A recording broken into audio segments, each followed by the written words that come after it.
welcome to the Laughing Monkey Music Show too. And John. John is Shockwire. How are you, man? I'm doing fantastic. How you doing? I'm good. I'm glad. You have got one of the loudest voices ever. I probably You know what? I wasn't even sure if I was going to be loud enough for the laptop audio to feed on through, but from the sounds of it, everything sounds good to go for everyone. I love So actually that everyone in song the voice. audience and those listening at home, be sure to adjust your volume knobs accordingly before we continue on. All right. So John, you have a great you're a very talented musician. You are very funny and Thank you very you actually much. I really do enjoy your music. I think that you are talented. I like that you mix it up a lot. You do some funny skits. You're very creative. How long have you started doing it, like with incorporating YouTube and media, which has really been a good asset for a lot of people, especially feels like you're probably a little more remote and having a hard time getting band members, as most people are. So you've kind of taken all your creativity and put it together. Did it kind of fall into you like that, or do you kind of like start kind of realizing you could kind of build off of it? Well, it really started a long time ago in a first band that I was in, where I uploaded this lesson. It was like a death metal lesson. It was like a parody. Hmm. And that kind of went viral more than anything I've ever produced song-wise. So it kind of put into my head, okay, people think I'm funny because after high school, no one there was thinking I was funny. So it was this whole new people going, there was this whole new world of people thinking I was Yeah. funny, and that just stayed in my head for a bit. And I was making music, making kind of like more generic kind of hair metal, trying to make a product out there, trying to, bring it back, if you will. And and then as time went on, going through different bands, trying to find a musical identity. During this time, I was still making kind of skits of different types of things other than lessons. Hmm. And doing like the things where I would be like, all right, normal speed, all right, slow motion, it's in slow motion now. Um, those kind of that kind of stuff kept me going, and it also kept showing that I had some sort of something somewhere. And the music eventually caught up. And once I kind of figured out that like I had to make the music as funny as the skits, that's when everything fell together like Yeah. combos in Tetris. Like you get it together. It was really just like things that I had been doing kind of separately for a long time. Hmm. Because even when I started learning to write music, I wasn't doing love songs. I was doing stupid stuff, the stupidest things you could think of. So I was doing these things separately for a very long time. And once I decided to go, you know what, forget it. We're just gonna we're just gonna go out being funny with the lyrics and everything like that. And if that doesn't work, we'll just go back to the gas pumps because that's all good. And it worked together quite quickly after that. It was profound, and I'm sitting here going, how did I go on without doing this at all? How did I? So it was, yeah. That's pretty amazing. I mean, you are though like a really good guitar player. I mean, you really shred. You're not just like dialing it in, and you can tell you got a lot of. You also have a wide love of all types of rock and metal. You can tell by your playing and the songs you know, which is something I appreciate because if you see my channel, I listen to a lot of different types of music. I have a lot of artists, and so I recognize you have I don't know, a deep love, a deep list of musicians and artists you pull from. You know, Well, you certainly make me sound more tasteful than I am. I am, I'm really like I love all my 80s hair metal, but I grew up listening to, my dad's classic rock, and then there hmm. was like the alternative rock, and then pop punk was on the radio, and it's kind of making a bit of a comeback now. So it's really like if the band has a good sounding singer, or at least a singer that's like sings melodic notes and a good guitar tone, there's a good chance I'm gonna like the song. I'm not really too much into like the guttural type stuff, the Yeah. low tuning type stuff, but like I like Weezer's, Green album as much as I like, let's say Twisted Sister Stay Hungry. There's Hmm. heaviness and melody in there, and I borrow from that. In fact, when I heard the distortion of Weezer's stuff, Weezer's like Green album, like Hash Pipe, I was like, I wanted to get that distortion tone. Well, a funny story. Weezer Rivers used to be a metalhead, right? You know Well, that. actually, if you look up, if you crack open the Blue albums, like the liner notes, you can see Yeah. he's got a Quiet Riot poster He with actually used like to him and rehearse Carlos. down the road from me. Uh, Yeah, yeah. when I was Oh, growing that's up, awesome. when I was growing up, there was a place that was like a piano factory warehouse. It was a couple thing high, and this was in the '80s, and they would rent it out to kids. The bands would take these old rooms, and so they called the band rooms. And every room had all the practicing bands that would play the clubs. And a lot of us weren't old enough for the clubs, but you go to the band rooms, and there's like, you'd be like kegs and stuff out, and the police couldn't come there as private property. And it'd be like just going from room to room with all these bands. But he joined some bands. I think he'd been down there. There's a lot of other bands that had been down there too that some of those guys have been successful. Um, but it was a great situation, and he was just another metalhead too. So Yeah. yeah, another shredding long haired rocker. And eventually, I don't know, he just decided he incorporates though. You know, like I said, you hear it, but he also likes melody. So Yeah. it's enjoyable. So with what you're doing, and your fan base is growing so much. I mean, you have funny Yeah. skits, you have songs, you have some songs out. Are you doing all your music? Is he totally doing all the music, the drums and the bass and the production stuff too? Is that all you? Yeah, I've started tinkering around with bass, kind of put it down because I found video games and that was kind of that for a bit. And then I picked up guitar and then I really just got into it. And then it helped me pick up the bass and appreciate, bass melodies and bass licks within songs. Mhm. And I always just hung out with drummers and people that played the drums. So I just kind of took that on. And as for vocals, I was already kind of singing demos and junk, but never really considered myself to be a Right. singer. I was doing the good old fashioned, my guitar is my voice. I'm going to let someone else do the work. Well, there were no singers, right? So I just decided, hey, I already have experience grunting along with the melody. I'll take it from there. And I took vocal lessons eventually under the advisement of, some music industry people in Toronto. And that was another thing where I was like, man, how could I have went on without that? Well, you do. You have a very strong voice. You have charisma. You do have something special. You got the guitar playing. You have a lot of the skills that are needed.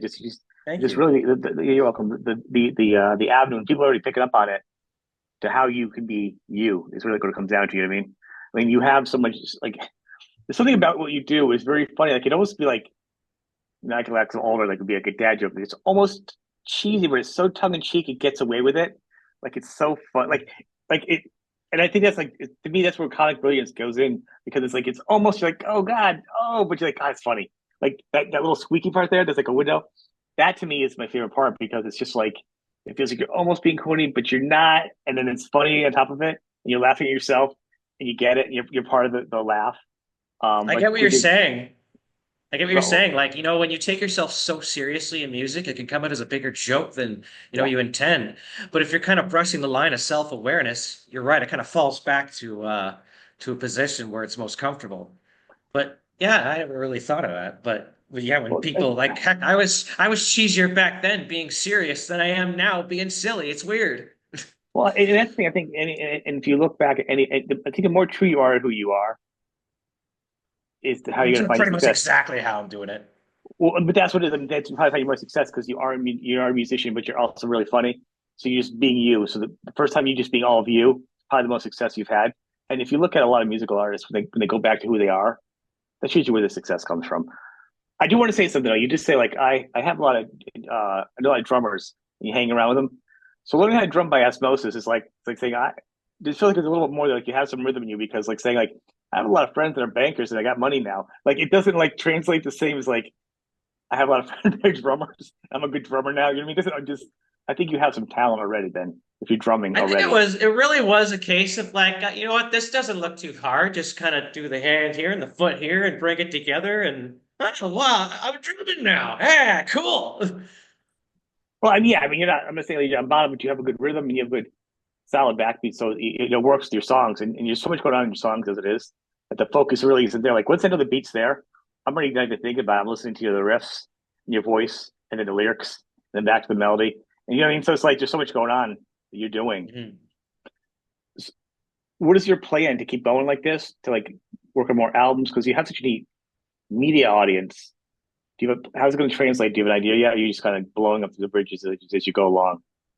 This has been the most successful plateau that I ever have than trying to toe the line with the music industry. Until some next level kind of executive based personnel understands this and knows that I have the best control, rather than having my songs taken to a staff writer, have all the phrasing put into generic terms to the point where the songs are sterile. This has Well, been the most successful way that I've been getting my music out there is, like you said, by being myself and having the needs to do it with social media. Really, the best case scenario right now, the best case Ontario right now is to just kind of really keep doing kind of this right now, at the pace that I'm doing and the style I'm doing. And yeah. also the beautiful thing about social media is that social media has a bit of a short-term memory. So you can upload like your song, and it can go viral. You can upload the same song 6 months later, and it can also go viral, generating an infinite life cycle of a song. It can to a certain point, yes. To a certain point, then become your own joke, where it's not even cool anymore. You know, Well, I I certainly think wouldn't over recycle, but I'm just kind of making an example of that where no, no, like, I agree. Actually, you can do that because people will actually miss it. You are 100% right. I've actually caught on to that myself with content. I mean, I don't think there's a right or wrong. I think you're in a really interesting spot because I talk to a lot of bands, and a lot of them are like that have been successful. You know, like the platinum album stuff, and now it's just like less money in the albums. It's more in the touring, less money in the merch, but they're also open to more stuff. You know, they do like the waterfall releases, but they're out playing clubs, and it's like how it translates. And then there's a lot of people in social media. I get a lot of emails from people that are like, they'll have an Instagram page, they'll have a bunch of followers, but then they've never played anywhere. You know, they've never played anywhere live. They just play in their bedroom with their acoustic guitar. They're talented, but does that social media translate also? Just like this thing, social media does translate. They think to translate, you know, from your bedroom to this place to a club. You know what I mean? So you're in an interesting spot where you already kind of have an audience. And you do have mhm, experience playing, and I can tell you mhm. probably played shows, small or big, doesn't matter. You've actually played live, so you cut your teeth already. Yep. So you're kind of in the middle in the No, the situation. next step is to play live. Right, but there's no rules right now either for social media. But you have the experience of playing live, and you do have the following, so you're kind of in a really good spot. You know, Yeah. it just it's just where you can play and get spots to do it. You know what I mean? You No, know, I already have a plan with that. You yeah, know, you make the money that you make, doing the music and the merch, selling online, you can self-finance places to rent. And that way yep, you can tell your fans exactly where to go because you go to the analytics of your Spotify, of your Bandcamp, of your Instagram, and you look at the top cities. And then you simply find an open venue that you rent because renting is the best case scenario because then you can rent stuff in yep, succession and create a mini tour out of that. And then you basically tell the fans where to go with your social media, bands in town. Because once you're on mm-hmm. Spotify, you're connected to all that stuff, and then you just simply make the next thing.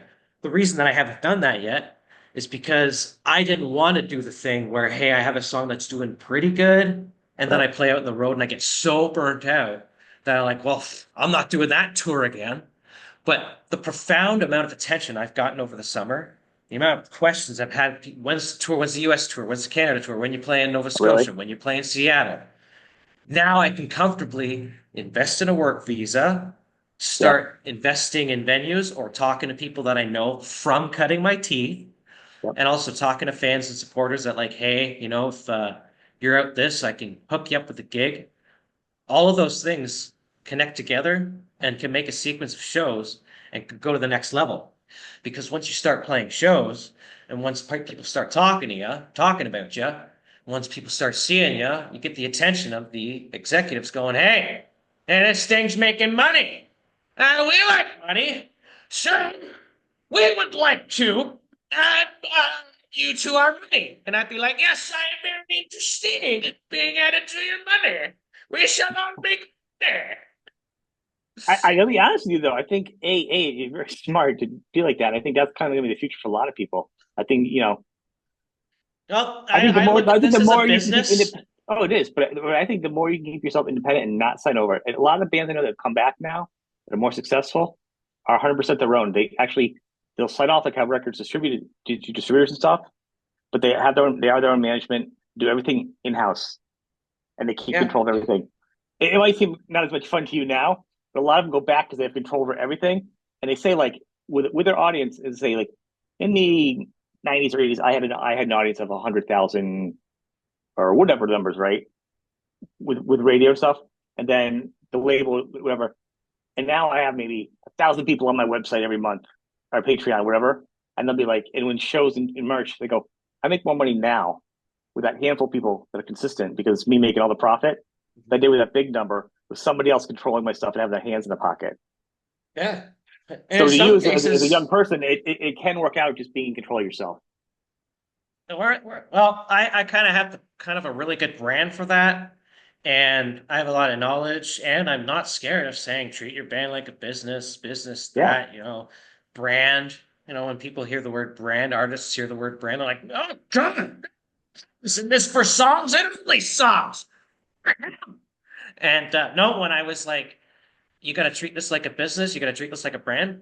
Hell, this is the best brand. It's the most fun business. Yeah, let's go. Business and being loud, let's go. Turn this into a thing. And you And can. I'm already used to the whole universe. Like I've grown up with listening to Cheech and Chong. So there's like a whole brand and universe and business there. Yes, and that's what it is. I mean, like to me, YouTube's a business. Except for me, I actually, ironically, at my numbers, I never got monetized because I don't want to make money. I don't want to work. I don't want to be. I don't know. I just want to do what I want to do. I have on whoever I want. I have no. That's just me. Yeah. But it's a business. You know, when Tesla came out and they're like they didn't have an image, they wore jeans. That was an image. Not having an image is an image. Like anything you do, not being a brand is a brand. Like Yeah. you know what I'm saying? And I love Tesla too. But my point is just as Then I yeah, shoot live. average relatable guy was their image and is their image. You know what I mean?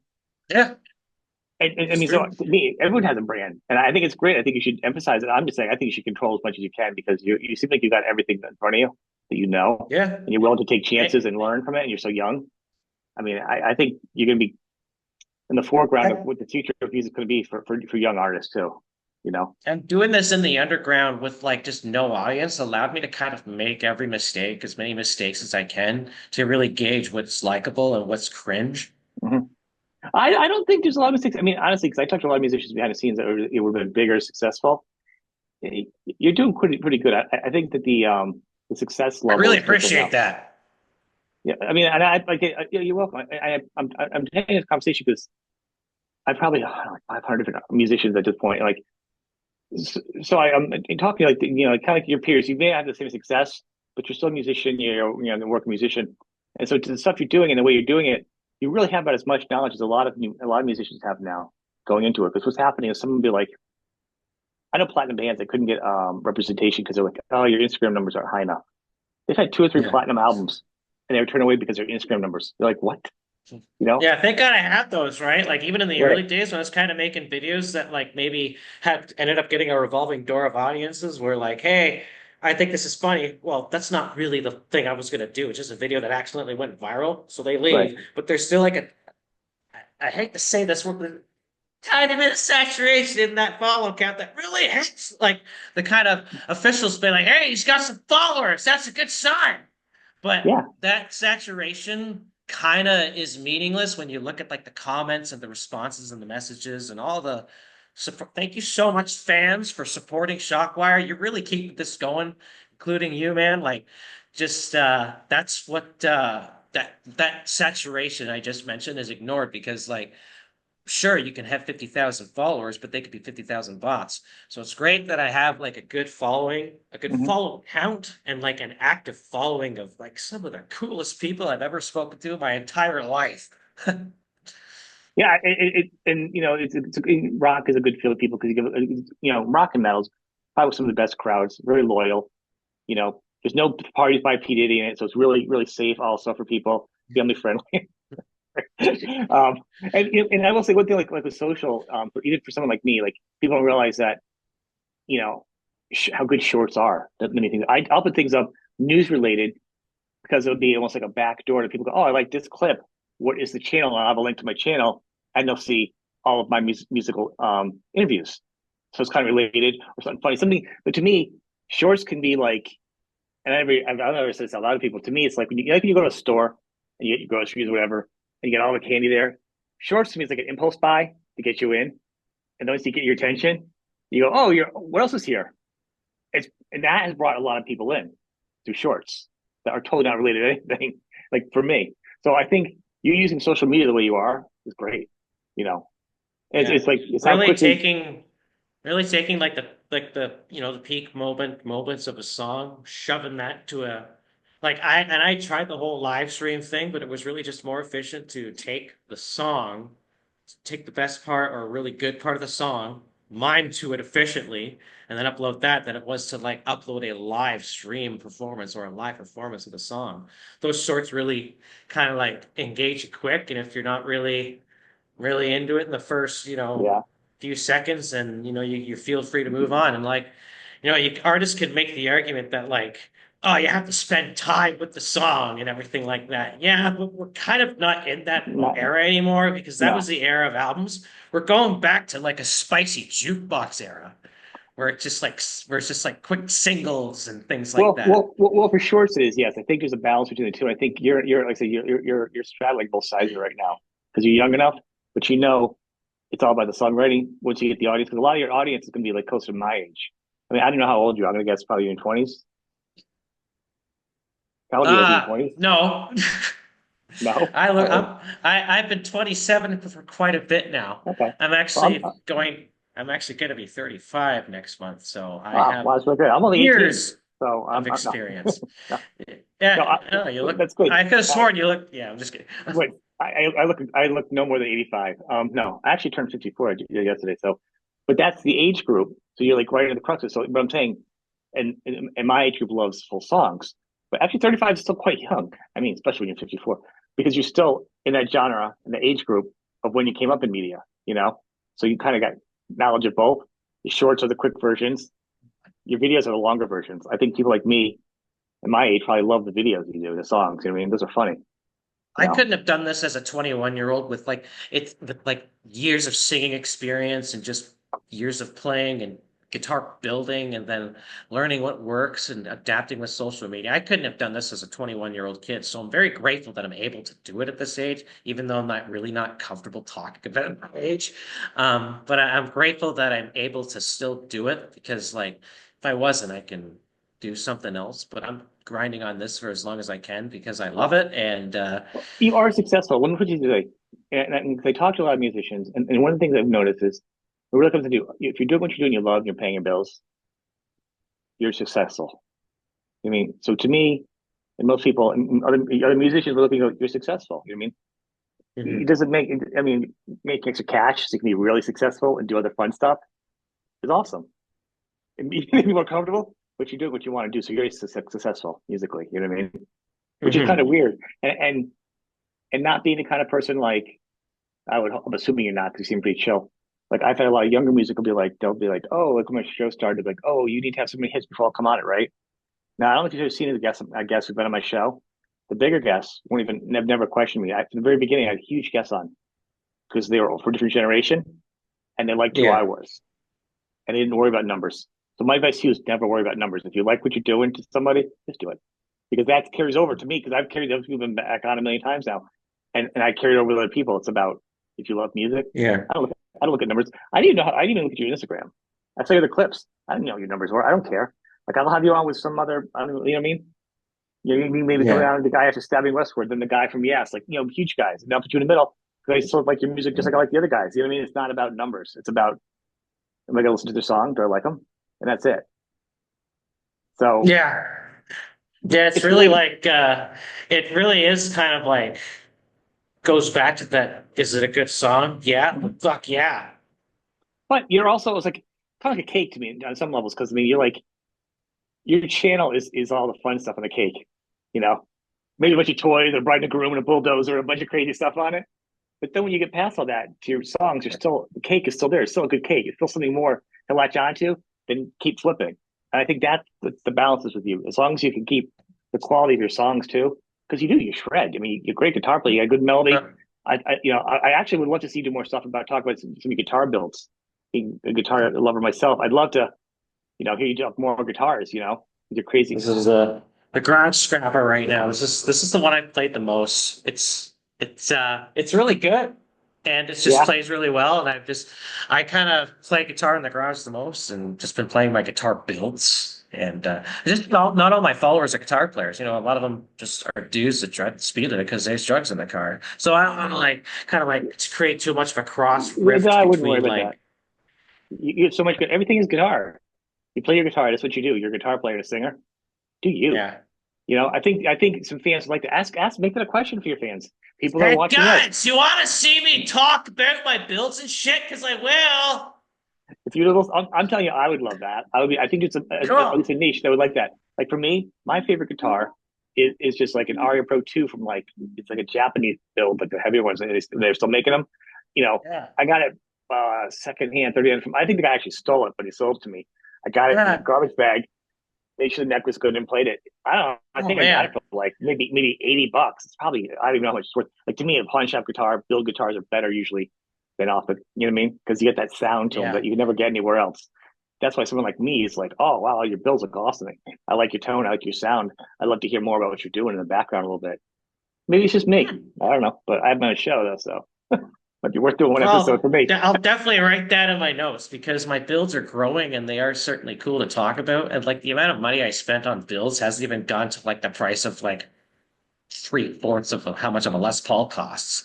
Right. Like the amount of money I haven't spent on store-bought guitars just because I've taken the build shortcut. But another thing is because guitar stores they don't carry colors I like. There's a lot of silver, a lot of Yeah. silver out there, and a lot of like different like crazy bursts that I can't relate to. I Mhm. just want solid, bright colors, and they don't have that. It's not in fashion.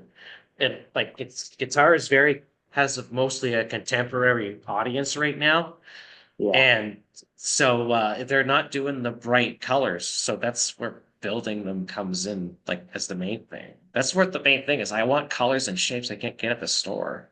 You may find yourself making some custom guitars for some people that are fans of you watching your show because there's another avenue of people just watching that, loving guitar builds. Guitar players and guilds, they come watch some of that. They're gonna start hearing your music and whatever, and hear your tone. Next thing you got more people liking your music. It's all just an avenue to who you are. That's what I'm saying. It's all Yeah. you. I'm literally And I just watching you, guess, and he's all these things you do. I'm like, he's funny. He writes songs. He builds guitars. These are all things that are you. Put it out there, man. and I went, and I have like talked about a couple guitars like on Instagram, and fans have been like, "So when are you selling them?" It's like, "Oh wow, you want one?" I don't know, Yeah, crazy. yeah. I mean, and there are Yeah, like known guitar players that probably make if I them. talk, because there are like little things I do with my guitars that make them. I don't want to say play better, but they make them play better than store-bought guitars. Like I bought a Fender Stratocaster years ago, right? And I didn't really gel with it, so I sold it. But I still wanted like the white Stratocaster type thing with like the maple neck. So I Mhm. bought like just a white body and a maple neck and the parts I liked and pickups I liked and the string trees and put them in a position that I liked. And the guitars played and sounded so much better than that Stratocaster. That was $1,300 in um our dollar was decent money back then days. Yeah, So for $1,000 less, the guitar just plays better and sounds better. And it's the way I shape the nut into the neck position, the position of the neck and on the string. I just my hands-on approach to the guitar, I liked better than the factory approach to a Fender Stratocaster, I guess. but I think you'll find. I think you might find some fans that might appreciate that too. It might be another thing you could do as they listen to it. And that's just me talking as a viewer too. Also, like what I enjoy. You know what I mean? And hearing the tones and the sounds you make from the guitar. I'm like, oh, that's interesting. I'd like to know more about that. And I imagine there's Yeah. got to be people that would want to, I said, buy your guitars or do an auction or something. You know what I'm saying? Or some kind of thing. Yeah, I do want to do. I won't spoil the ideas right now, but I do Yeah, have no, no, some no. notes on some guitars that I want to kind of make and sell on Reverb just as one-offs that have some stuff going on that I think would be, I think, because they would play good, so uh, people that would get them wouldn't be disappointed. But I'd make a few bucks off that. But to get into that, I have to buy into it. And in order to buy into it, I'd rather, invest in my Shockwire stuff right now. So I can only No, I get that. invest so much into guitar building right now. No, I mean, like, Because I gotta, I guess it's some when you build a couple one-offs, I wouldn't make it a call. I wouldn't, yeah, take your focus off playing being a musician. I'm yeah, saying you seem like you have a lot of guitars though. You're always building, but you're like, I'm done with this one. I'll put this one up now. You know, as a thing Yeah. type A of lot of deal. guitars are like completed projects of things that started and never got finished. So let's say I had like a body and then I didn't have a neck and Yeah. then I got the neck and it all just came together. And so there was a How lot of many you have? stuff that was kind of like stuff that put away. I don't know, Like man. the complaint, that complaint, not parts, not Frankenstein. Like how many guitars? Like if you went in your house right now, could you say this one can play, this one can play? Oh, Come on, well, this one can't play 20? right now. So that's Yeah, minus, yeah, there's another, yeah.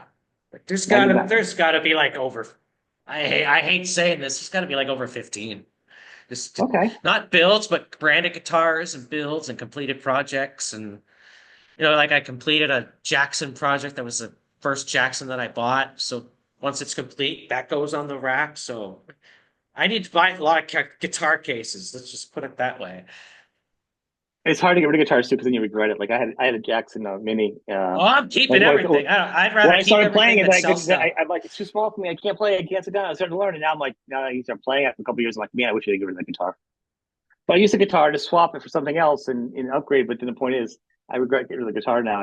I built a few guitars and painted them, and then I regret getting rid of them. You know what I mean? I was like, Oh that was yeah. fun. Now I'm going to share with somebody else that doesn't have a guitar. I gave it to somebody they can play guitar and they didn't have one, so it's a good feeling.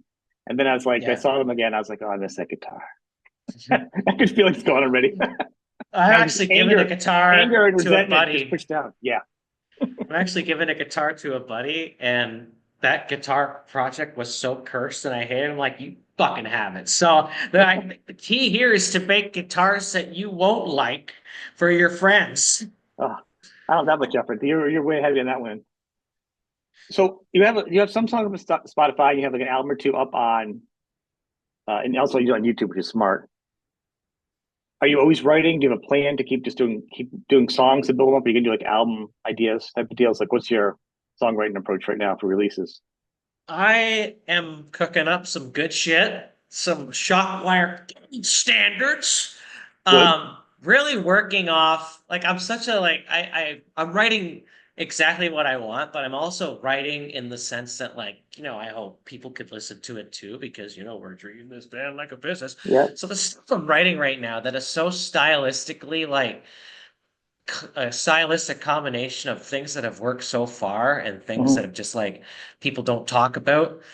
These new songs that I'm cooking up, there's about 6 or 7 of them right now, are just right on the money, and I'm very confident in them.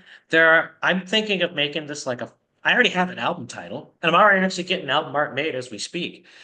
And once I came up with the album title, I was like, oh, okay, we're good. Because album titles for me are the hardest thing for me to Yeah. figure out. It's like the last thing. Guitar solos and album titles are the last things I do on albums. And so I came up with the They're pretty title, and I'm important though. They're pretty thinking, important though. Especially the solos and and actually the titles.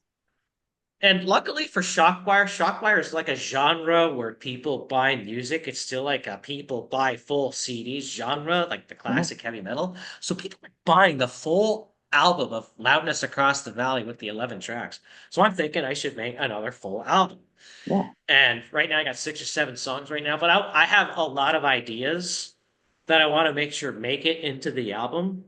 I've I got the speed limit and the stealing road sign. I have other songs too, but now I can kind of be somewhere deep in the album. Maybe, hey, we can use a bit more on time signatures, or maybe do a whole guitar solo extravaganza in the middle. Now that people know Right. what I am and what I'm about, so there's definitely going to be like those quick 2 minute songs, and then just maybe one song will go past 4 minutes. They are pretty funny. It's just fast. I'm like, song feels like it just started with you and it's over. It's kind of fun because it's like metal, but it's also got that Ramones feeling because it's like it's not gonna go on long.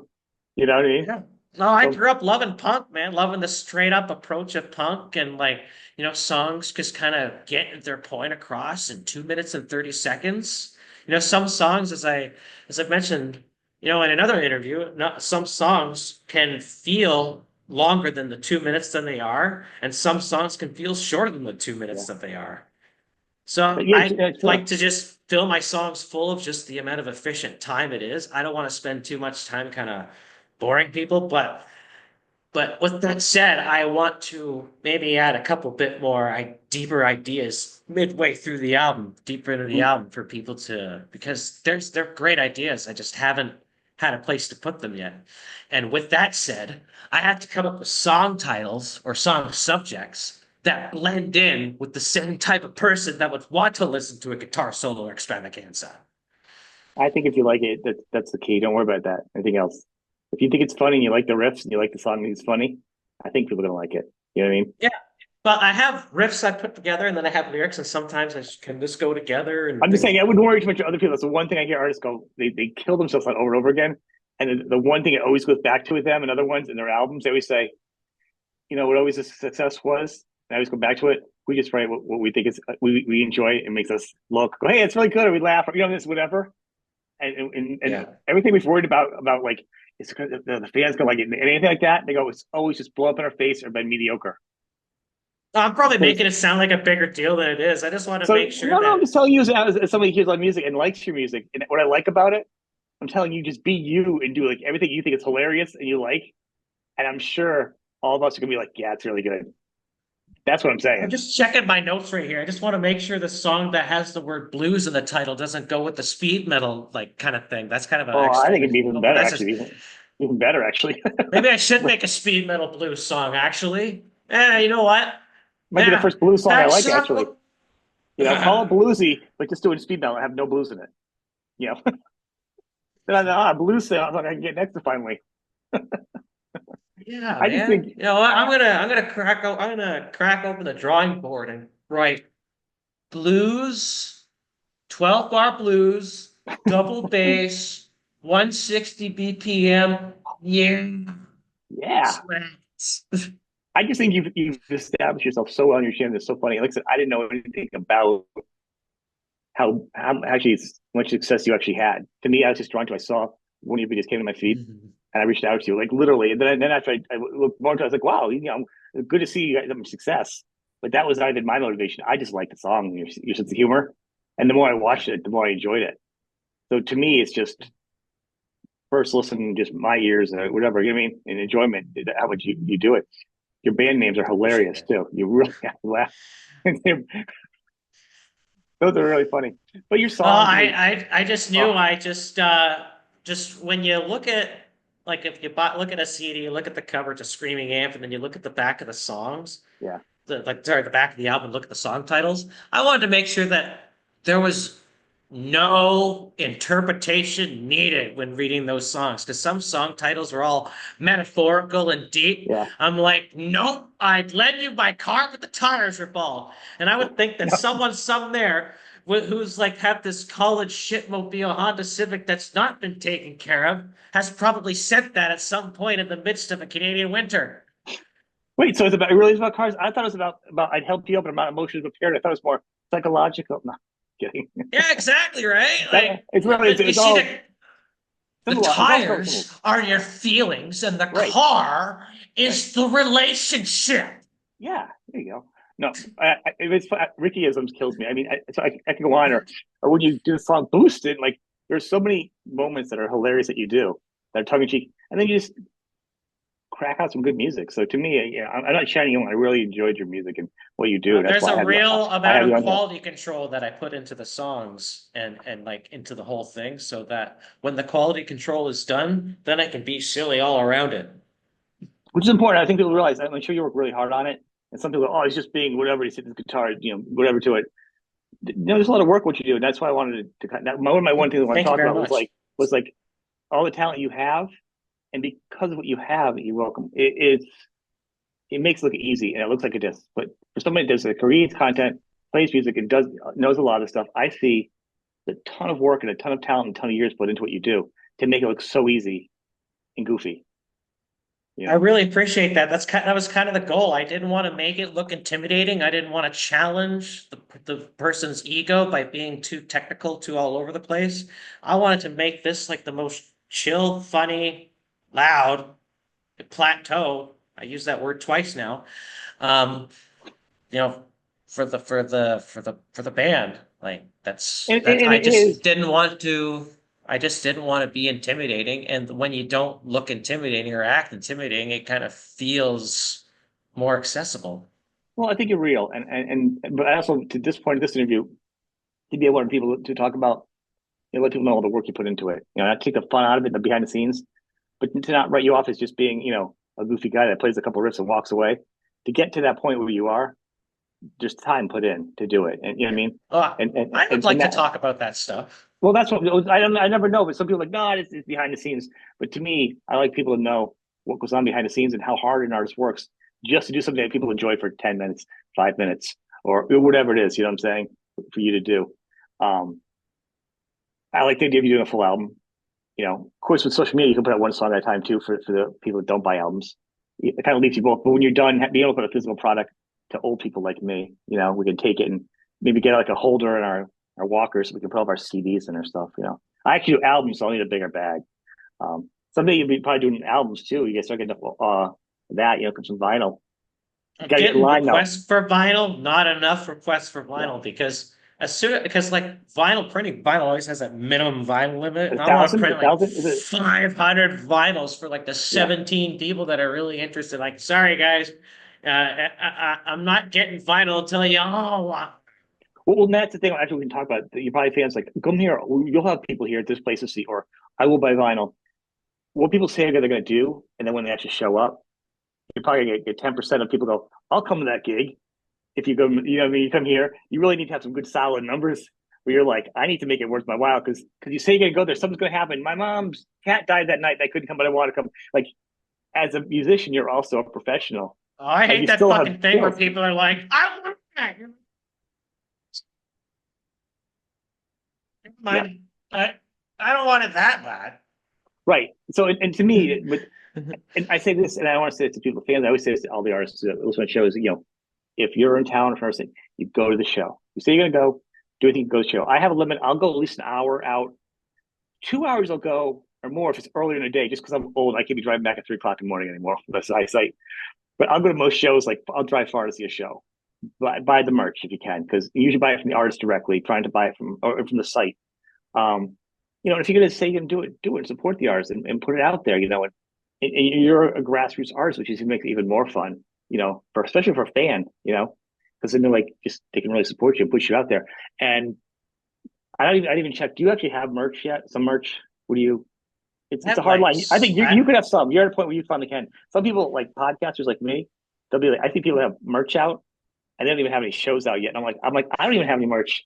And you see how big my show is. I'm like, I don't even have any merch. People are getting well, ahead you of know what? themselves. I'll tell you. I'll tell you.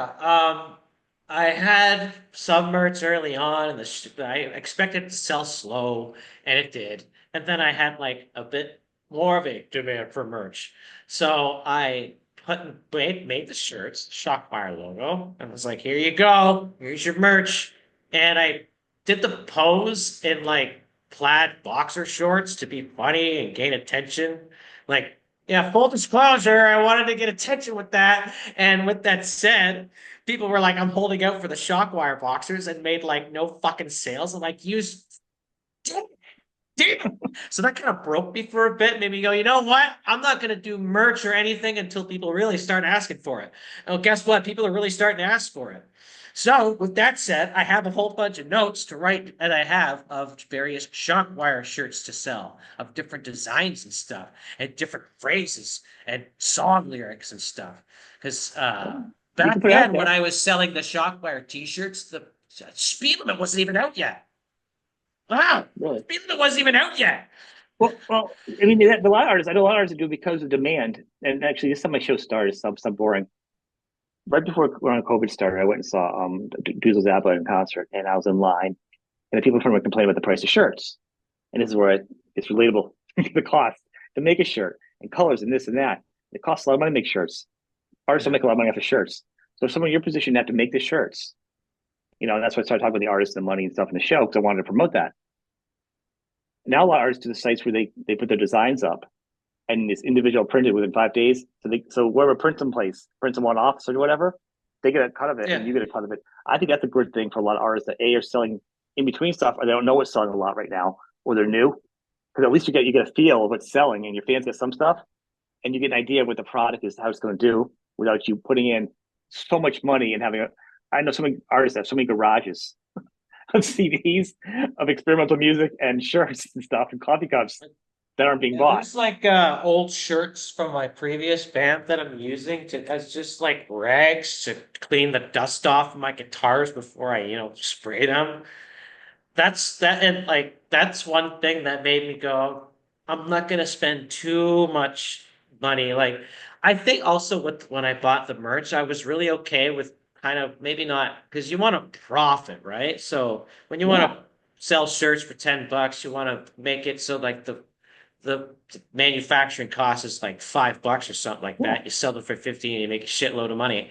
Well, I was okay with kind of really not profiting too much just to kind of see. I was more broken by the fact that people just weren't interested because if I knew that people, and this was way back when, before speed limit, because like if I just knew that people were interested, it could generate at least, hey, well, here's all this money back. I can go make more shirts and right. then kind of maybe invest my personal amount of money to get more shirts on top of that and then sell them and then start profiting more. But that never happened. But people are asking for merch now. And with you saying that there's those sites that make the design in-house and then they ship them from house, Mhm. that's where I have all these different shirt ideas because then I can Right, upload dynamic designs and right, really I can upload like a lot of designs and see which things people like. But right. uh And I think that's. I yeah, mean, no, you're. the merch is So, gonna be pretty funny, I'll tell you that. It's gonna be funny once it's uploaded. I just haven't but yeah. it's you, and I think see, I'll you've done feel the it. success and the failures, and you've done like you've definitely were a lot of businesses like you're either a cottage industry where you're a key turn. You know, like they have that. All they can do is put the key to buy the house and turn it, and they open it up, and you've done all the work already. You have the designs, Mhm. the work, the music, the audience. You have everything. They just want to take your money now at this point. So it's like you finding a way to make you become a partner of somebody who's going to bring you one layer higher because you've done so much of your own business work. You know what I mean? Of Yeah. all your advertising, you are your own person. You know, I mean, and there's so many musicians out there. I've always gone back to this, try to keep their own stuff. That's all I can say to you as much as you can. Try finding a balance of keeping all you control of all your stuff, you know, Yeah. because I, you've I done I'd so agree much of with it, that.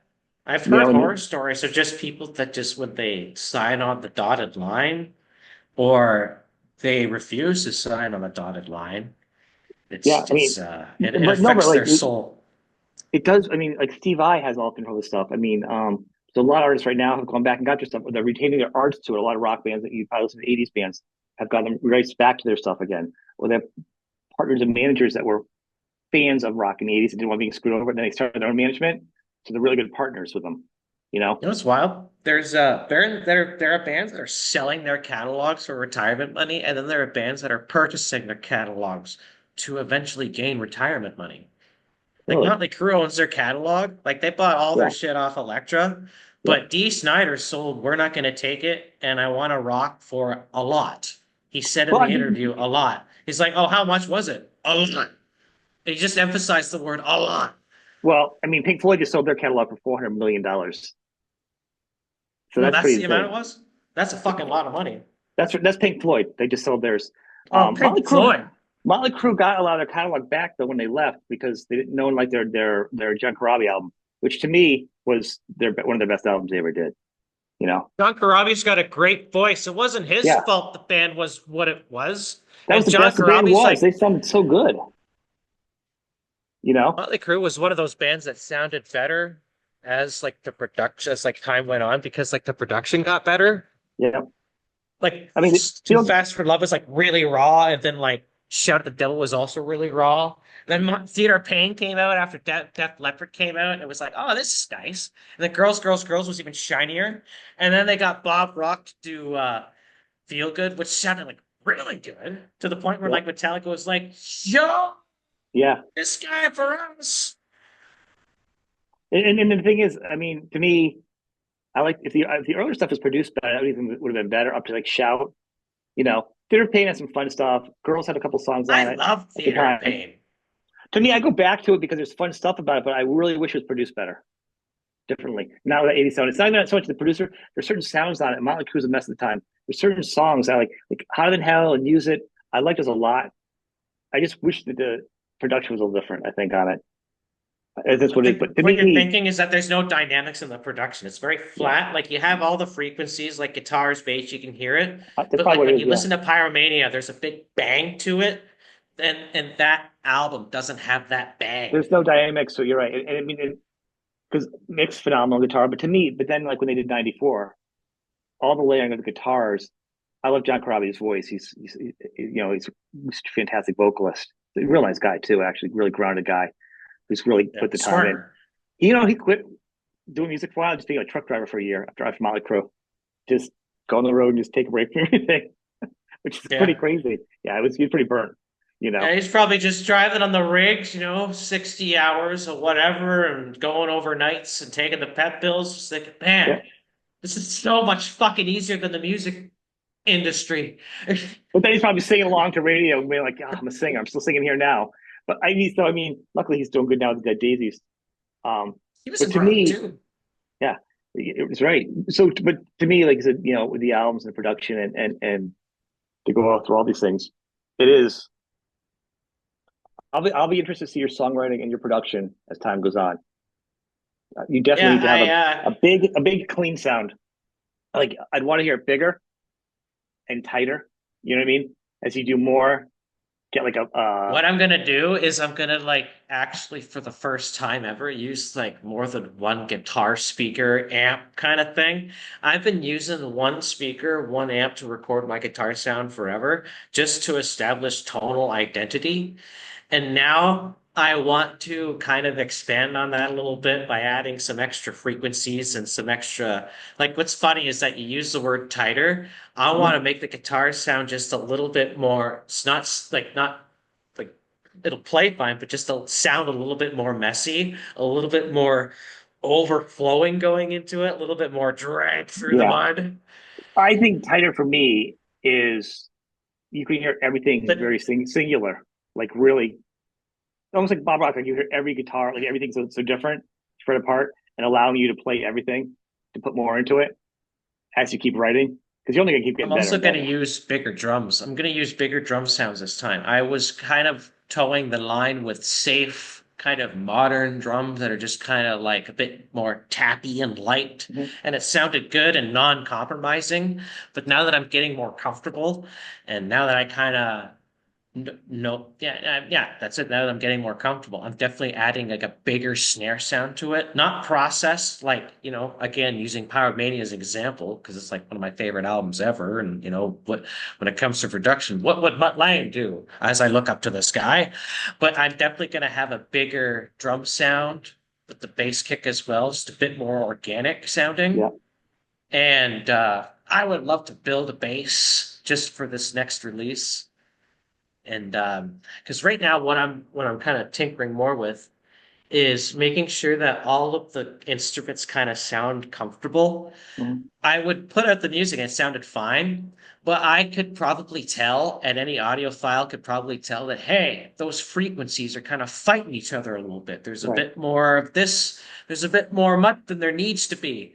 Well, I'm going to be working on making sure that the drums sound good on their own and the bass sounds good on its own, the guitars sound good on their own. So when it's mixed together, Well, that's nothing's kind of what really I mean. And, overflowing. and and just so everybody knows, I'm not insulting you by any means. You wouldn't be here if I didn't like you. I'm the same guy that also said when I had Venom on my show, the Mantis, the adventures of black metal, black. You know what I'm saying? If you've heard the album, it was the album that started the whole movement. I said, I kind of wish your guitars were a little more up in the front, which was kind of Mhm. upsetting to him. But the truth is, it was more of a compliment because I wanted to hear more. That album is such a punk garage sounding album. It started an entire genre. He's like, that started a genre. I'm like, no, no, no. I'm a guitar lover. I think it was so good. I wanted to hear more of it. Yeah, You know what I I mean? know. I I always know. want I to hear do know more what of you're something. saying. I'm not I insulting do by know any what you're means. saying. It was like I like what you're doing. I want to see it more of it. Bigger. Like Yeah, I it's just want to not. see Yeah, more. I really like it. I want to see it more. I want to It's see like the same thing but spicier. it's like without my glasses, I see it. Without my glasses, I'm like, yeah, I'm put my glasses on. I want to see even better now. So it's never meant as a negative, especially even with you. It's not.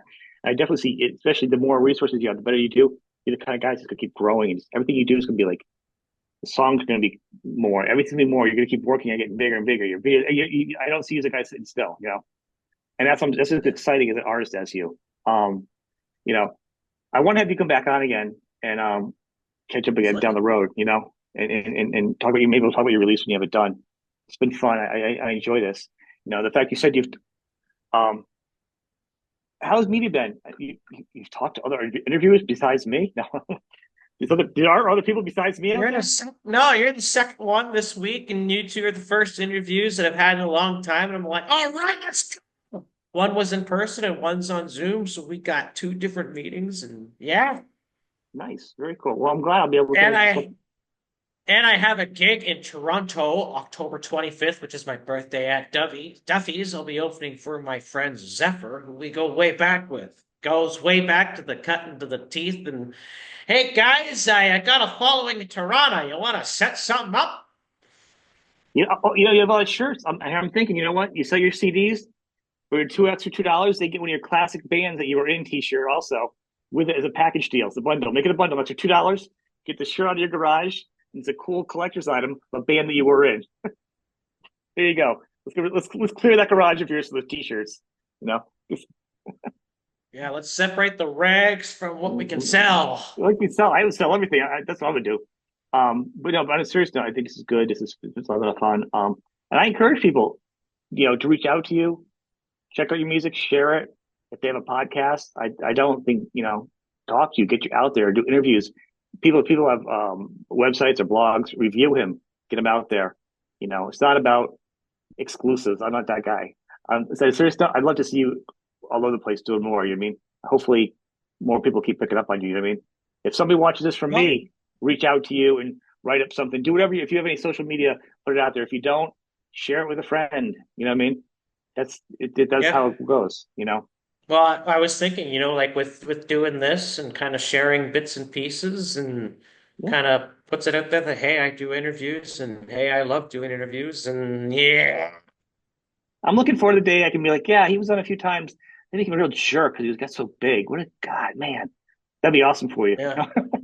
Yeah, Just kidding. No. it's as soon as Speed Limit 2 went super violent, all went to his Yeah. fucking head. It used to be about the music, now it's about stealing speed limit signs. I think when he really jumped the shark is when he actually did Speed Limit 3 Sharknado. I think that is really where things got Yeah, it bad. was really abusing the brand, man. Like just he's just yeah. Those are This some good guy's a stuff. fucking sellout. Yes. I want to thank you for Yeah, doing I the sell show. at every theater. Wait, no, I don't. Shit, no. Movie I say theater. whatever you consider. I say whatever people can do to help you and support you. And I hope some people Well, aren't aware if you go back. at the same time, I appreciate that people just do things to their heart's content. I see the song, they share the song entirely on their own. I didn't force people to do anything. I just let people do what they wanted to do, and all of these views and all of these shares, these interviews, comments, this is all stuff people wanted to do. And I think Mhm. that's huge. I don't think it's about kind of forcing something out there, say, hey, share this. I want to make something shareable. I want to make something commentable. That's what it for me because back in the days when you would start at your band, you'd be like, please like and share. And this part of your Yeah. soul was like, I haven't said that. I haven't I said that for guess it's, years. I can't even say I that guess anymore. it's part of it.